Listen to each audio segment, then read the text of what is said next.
Aujourd'hui, je vais te montrer les 3 points que tu dois absolument surveiller pour t'assurer que tes campagnes Performance Max investissent correctement leur budget. Performance Max, c'est un type de campagne extrêmement utilisé en e-commerce. C'est généralement les campagnes les plus rentables. Sauf que une campagne Performance Max, elle va investir sur plusieurs canaux en simultané et tu dois donc t'assurer que tout est bien paramétré correctement, autrement tu vas perdre beaucoup d'argent. Mais avant de démarrer, je me présente rapidement pour ceux qui ne me connaissent pas. Moi c'est Charles, ça fait 10 ans que je suis expert Google Ads et je suis le fondateur de Satellite. Satellite, c'est une agence Google Ads spécialisée en e-commerce.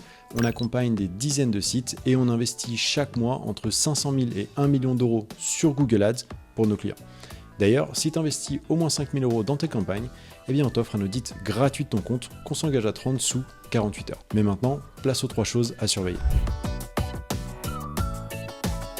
Alors la première chose que tu veux surveiller, c'est pour quels termes de recherche tes annonces se diffusent. Ça paraît très simple, sauf que chaque semaine, on réalise avec mes équipes que nos clients n'en ont aucune idée, ne savent pas que leurs campagnes partent dans toutes les directions, alors que ce seraient des choses très simples à corriger et qui auraient des résultats rapides. Ça peut paraître simple, sauf que en réalité, beaucoup d'annonceurs n'ont aucune idée de sur quels mots-clés diffusent leur campagne, et résultat, il y a parfois de mauvaises surprises et beaucoup de budget gaspillé. Donc ça, c'est la première chose qu'on va checker. Pour ça, il suffit d'aller dans la section Insight et Rapport, puis Termes de recherche. Tu sélectionnes évidemment la campagne que tu veux analyser et on n'a plus qu'à surveiller sur quel terme elle ressort. L'intérêt de faire ça va être double. D'un côté, on va savoir pour quel mot-clé on est diffusé, donc ça permet de voir si on est sur la bonne cible. Et de l'autre côté, on va pouvoir faire un ménage de toutes les recherches qui ne sont pas pertinentes par rapport aux produits ou aux services que tu vends avec ton site, afin de ne pas payer pour des clics inutiles. Donc là, par exemple, je regarde, on va dire que ce mot-clé, hop, il me dérange. Et bien dans ce cas, j'aurais juste à cliquer sur ajouter comme mot-clé à exclure. Je l'exclus au niveau de la campagne ou dans une liste et je clique sur enregistrer. Alors évidemment, c'est quelque chose qu'il faut faire régulièrement, mais un autre intérêt de checker tes termes de recherche, c'est que parfois tu vas découvrir des mots-clés auxquels tu n'avais pas pensé, qui génèrent pourtant des ventes, et tu vas donc pouvoir rajouter ça dans tes campagnes pour générer un maximum de conversions. La seconde chose à surveiller dans une campagne Performance Max, c'est évidemment la performance des canaux. En fait, comme je disais, une campagne Performance Max, ça va investir sur plusieurs canaux en simultané. On va avoir du search, du shopping, du display, du YouTube, du Google Maps, du Discover, du Gmail, etc. Et par conséquent, on va forcément avoir des canaux qui sont beaucoup plus efficaces que d'autres. Et donc l'idée, c'est de s'assurer qu'on investit que là où c'est vraiment rentable. Alors pour ça, ce qu'on va faire, c'est que tu vas dans Insight et Rapport, puis Performance des canaux, et tu vas sélectionner la campagne Performance Max que tu veux auditer. Ensuite, on descend. Là, tu vas sur Segmenter, Annonce utilisant des données produits, hop, et on va s'intéresser à la répartition par canal.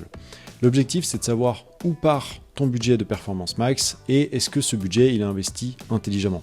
En l'occurrence, on voit que le canal Search, c'est celui qui dépense la majeure partie du budget, donc 7 598 $ sur un total de 7 807 $. Alors, je précise, c'est en dollars canadiens parce que c'est un site qu'on a sur le marché canadien, donc on paye dans la monnaie locale. Et on voit que le réseau de recherche Google, qui inclut à la fois le canal Shopping, c'est pour ça que j'avais fait la segmentation, et le canal Search, le réseau de recherche Google, il a un ROAS de 6,15. Donc a priori, il est plutôt rentable. Et puis entre Shopping et Search, on voit que c'est quasiment la même chose, 5,58 contre 6,28, donc c'est plutôt pas mal. En revanche, ce que cette analyse me révèle également, c'est que le réseau display, même s'il a dépensé que 91 $, ce qui n'est pas gigantesque, il a un ROAS de 1,77. Donc en d'autres mots, il investit à perte. Concernant le réseau YouTube, on n'a que 2 conversions. Il a un ROAS de 7,24, donc c'est quand même plutôt bien, mais voilà, on voit que c'est pas un canal qui nous porte et qui va nous aider à devenir plus rentable. Enfin, on peut regarder les autres. On voit que Gmail, il est à 3,60. Partenaire du réseau de recherche, il est à 35, mais il a dépensé que 4 $. Bref. Bon, en gros, l'idée, c'est de voir en fait où part ton budget et s'il est bien investi.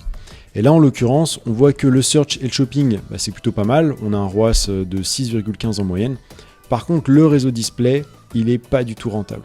Alors heureusement, c'est une campagne qu'on gère depuis longtemps parce que c'est notre propre site et donc on a bloqué au maximum les diffusions sur display. Mais ce que je t'invite à faire si tu vois des écarts entre les différents canaux, c'est de bloquer les canaux qui sont moins rentables. Les choses qu'on observe généralement, c'est que le canal search et le canal shopping ont des écarts assez importants. Alors même si aujourd'hui c'est pas le cas, c'est généralement quelque chose qu'on voit fréquemment. Ou alors que le canal shopping ou le canal display s'accapare une énorme partie du budget avec un ROAS très faible. Ça, c'est quelque chose qui arrive fréquemment parce que si on active la création de vidéos automatique, eh bien dans ce cas, Google s'en donne à cœur joie et il crée des vidéos totalement nulles sur lesquelles il va investir des fortunes malgré l'absence de rentabilité. Et enfin, la troisième chose à surveiller, c'est est-ce que ton budget est investi intelligemment sur le canal shopping. Le canal shopping en e-commerce, c'est le canal le plus rentable. Tu veux donc non seulement t'assurer d'investir au minimum 80% de ton budget dessus, mais en plus de ça, tu veux t'assurer d'investir sur les bons produits. Une erreur que font beaucoup d'annonceurs, c'est d'uploader tout leur inventaire ou toute une catégorie de produits dans leur campagne et de laisser Google se débrouiller. Le problème, c'est que ça marche pas et que pour avoir des résultats intéressants, il faut segmenter tes produits de façon efficace. Pour ça, on va se plonger dans Google Ads et je vais te montrer comment nous on fait les choses chez Satellite. Alors tu vois, là je suis dans la section produits pour une campagne Performance Max. Et l'inconvénient de tout ça, c'est que la section shopping de Google Ads, elle est quand même pas très facile à utiliser. C'est-à-dire qu'on n'a rien pour modéliser la data, on voit juste des produits, on a les KPI classiques, et en fin de compte, on ne sait pas vraiment ce qui marche bien, ce qui marche moins bien, où sont les opportunités, etc. C'est pourquoi chez Satellite, on a créé 7 outils qui nous permettent de modéliser la data pour mieux la comprendre. En gros, tout ce que tu as à faire, c'est définir la plage de date. Ensuite, tu rentres le ROAS que tu cibles avec ta campagne. Donc là, je vais laisser 4. Et le coût minimum investi sur chaque produit pour définir si c'est des stats fiables ou non. Tu vas comprendre dans une minute. Et en gros, cet outil, il va classer les produits selon leur performance. On a les héros, les perdants, les montants, les mal partis, les zéro conv et les invisibles. Pour faire simple, héros, tu vois, c'est les produits qui ont atteint l'objectif, donc supérieur à 4, et coût supérieur à 10 €, donc statistique fiable. Les perdants, ils n'ont pas atteint l'objectif, mais ils ont dépensé plus de 10 €. Donc on sait avec certitude que c'est des produits qui sont a priori difficilement rentables. Les montants, c'est un petit peu comme les héros, donc ROAS supérieur à 4, mais ils n'ont pas dépensé encore 10 €, donc c'est un ROAS un peu fragile. Les mal partis, c'est ceux qui n'ont pas atteint le ROAS, mais qui n'ont pas encore laissé 10 €, donc ils partent mal, mais on leur laisse le bénéfice du doute. Et enfin, on a les zéro conv, qui sont les produits sur lesquels on n'a pas généré une seule vente malgré notre investissement, et les invisibles, qui sont les produits sur lesquels on n'a pas dépensé un centime. Une fois qu'on sait ça, on va aller voir notre tableau ici, qui va nous donner le ROAS pour chacune de ces catégories. Et on voit que les produits héros, ils ont un ROAS de 11,95, donc c'est super parce que c'est presque 3 fois l'objectif qu'on lui a donné. Les produits montants, ils ont un ROAS de 33,78, ce qui est énorme mais pas forcément fiable. En revanche, on voit que les produits perdants, eh bien, ils ont un ROAS de 1,36 et pourtant ils ont investi quand même 5 000 €. Les produits mal partis, ils ont un ROAS de 0,37, donc vraiment mauvais. Et les produits zéro conv, ils sont à 0. Et en gros, ce que tu dois faire, c'est t'assurer que tu investis un maximum de budget sur les produits héros ou les produits montants parce que c'est ces produits qui ont la meilleure rentabilité. Et pour ça, ce qu'il faut que tu fasses, c'est rediriger le budget des produits perdants. Donc là, en l'occurrence, 20% du budget. Les produits mal partis, 3% de ton budget. Et les produits zéro conv, 13,3%. Ce qui nous fait un total de environ 36%, soit à peu près un tiers de ton budget. Juste avec cette analyse et en redirigeant le budget vers les produits rentables, tu peux augmenter très rapidement la rentabilité de ta campagne et donc ton retour sur investissement. D'ailleurs, si tu veux savoir quels produits sont dans quelle catégorie, tu peux le voir ici. Tu as juste à descendre, puis tu sélectionnes les catégories que tu veux voir. Et on a également créé une intégration avec Google Merchant Center pour que les produits soient automatiquement tagués et exploités dans tes campagnes. Et le plus beau dans tout ça, c'est que cet outil, si tu veux l'utiliser, eh bien, on l'a rendu public et il est gratuit. Donc je te mets le lien dans la description et je te mets également une vidéo tuto pour te montrer comment le prendre en main. C'est très rapide, ça prend 2 minutes.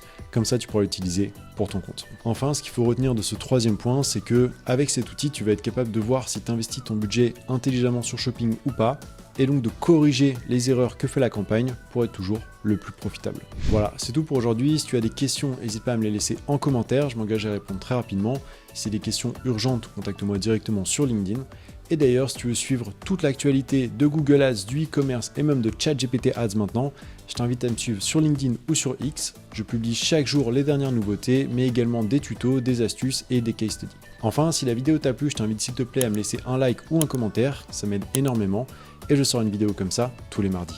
Merci et à bientôt. Voilà, c'est tout pour aujourd'hui. Si tu souhaites te faire accompagner dans la gestion de ton compte Google Ads, n'hésite pas à prendre rendez-vous directement en bas dans la description de cette vidéo ou à me contacter sur LinkedIn pour recevoir un audit gratuit de vos campagnes.